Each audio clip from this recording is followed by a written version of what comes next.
möhtəşəm bir əvvəla yada salmalı bir məqamlar var.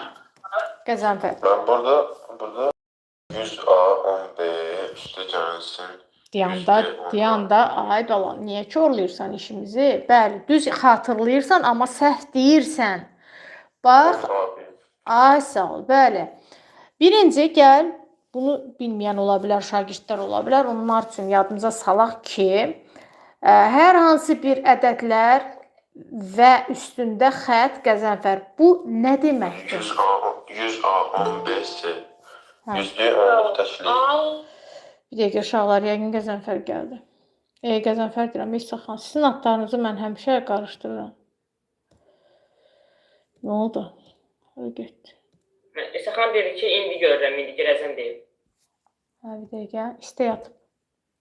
Aha. İsaxan, xoş gəldin. Sağ ol müəllimim. Sağ ol.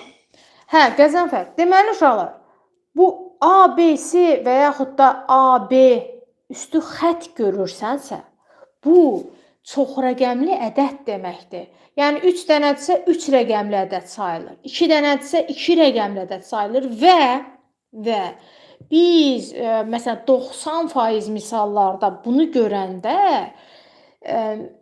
mərtəbə